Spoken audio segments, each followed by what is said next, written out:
I love hearing him talk about when he was drafted to work on the Manhattan Project. And you think about it, it was an existential fear. Yes. Legitimate, right? Yeah, sure. I mean, we wound up using it. They could have used it on us. We did indeed. Yes. And when you hear Feynman talk about all the complication of that, we have an enormous scientific challenge. We have an enormous competition against the Germans who are trying to do the same thing. And then, even if we win, then we have another whole challenge, which is the moral challenge. Yeah. But there's a way of thinking about those things. And again, measuring the costs and benefits that people who might disagree aggressively, and they did about the Manhattan Project, can sit down and say, okay, here's what we're going to do. What's the lesser of the two evils?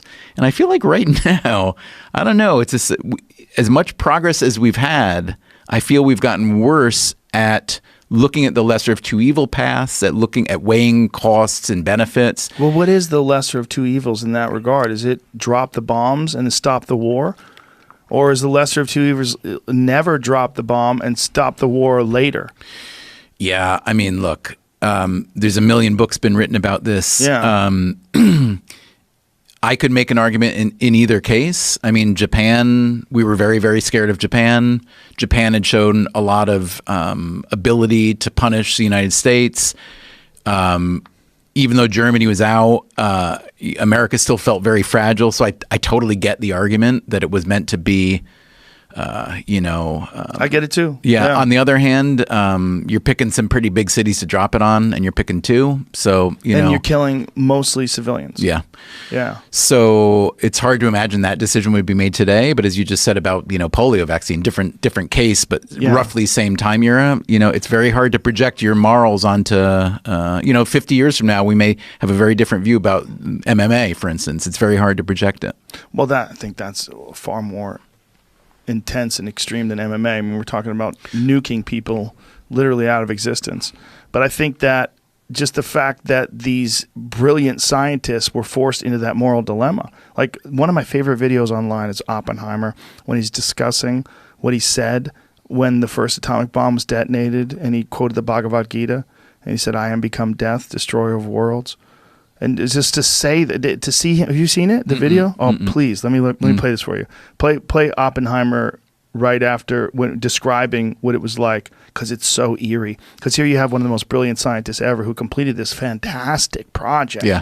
The Manhattan Project created bombs that literally were nuclear weapons. It never happened before in all of human history, as far as we know. And here, the guy that did it, that knew that was going to be the death of untold amounts of people. Listen to this. Listen to what he says. He knew the world would not be the same. Few people laughed. Few people cried. Most people were silent. I remembered the line from the Hindu scripture, the Bhagavad Gita. Vishnu is trying to persuade the prince that he should do his duty, and to impress him takes on his multi-armed form and says, "Now I am become death, the destroyer of worlds." I suppose we all thought that one way or another. Dude, imagine being that guy. I mean, here's a guy, first of all, was quoting the Bhagavad Gita in 1945. Yeah, a little ahead of his time. Pretty incredible. Or 46? When did they first detonate? 40. The tests were, I think, 44, and Hiroshima and Nagasaki 45. Correct? I think. Somewhere in that range. And being this guy who, he's just a brilliant scientist. He's not supposed to be the guy who destroys 500,000 people in one moment, one brief flash of light, and vaporizes 500,000 people. He went to this school in New York City called the Ethical Culture Fieldston School, which is where my kids went. So Oppenheimer is kind of a patron saint for having the brains to do something almost unimaginable and having the ethics and courage to know that what he'd done was unacceptable on some levels. Yeah. You know, on the other hand, but look, if we're talking about costs and benefits, let's think about nuclear power, nuclear bombs as a deterrent against others down the road, right? So you have to say, killed a lot of people. How many lives did it save? Impossible to say. You sound like a Republican, sir. I know, but I mean, That's no. the argument, right? Then you also have to talk about, then let's also talk about nuclear power, which was the byproduct of this, right? Mm-hmm. And there are those who could argue, and I would probably aid this argument to say that if the U.S.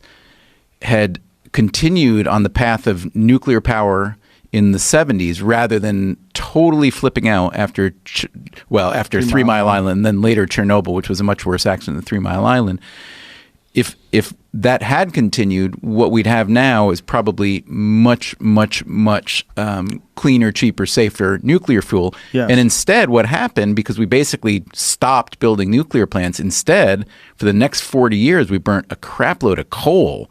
That's been terrible for the environment, for lives. A lot of lives lost in mining coal, but then the pollution and so on. So, you know, actions have consequences. What seems to be all benefit often has a lot of costs. And life is complicated, but I think the more that we can measure and weigh things sensibly, the less screaming there is. I just, you know, I love changing my mind. I love hearing somebody make an argument that makes me say, oh, you know, the way I thought about that before, I see why I thought it. I don't feel like a fool for having thought it, but wow, now that you've laid out some facts and laid out some counterfactuals, I appreciate the opportunity to change my mind. I enjoy that. I don't know why. I do too. Well, I think we're so often married to our ideas, like our ideas are a part of us, and we're losing if our ideas that we've been discussing are incorrect. If our assumptions were incorrect, it's a value judgment against us. Right. You know, I think the nuclear thing is interesting because I think one of the problems with what happened was the shitty design of like Fukushima, where they can't shut it off. It's freaked people out, rightly so. And it's built in a bad spot. It's plainly. a terrible spot. Yeah, and the backup plants sucked. Everything's wrong. And now they have this nuclear hotspot that they're, you know, it's going to be like that for 100,000 years. Right. There's a better way, and they never had a chance to find that better way because they've had a better way for everything else. And the later ones, the ones that they're operational now, are far better than the Fukushima one. And they could have gotten way better. And it's one of those things that doesn't seem like it makes sense. Like, wait a minute, nuclear's clean? But it's fucking really clean. It's really clean if it's done right. And if they allowed them to innovate over those 40 years, we would have got to some place where it's like super efficient, just like everything else. If you look at a 1970 car, right, and then you look at a car from 2020, how about a Tesla? Zero emissions. Right. Like maybe they would figure out how to really knock it down to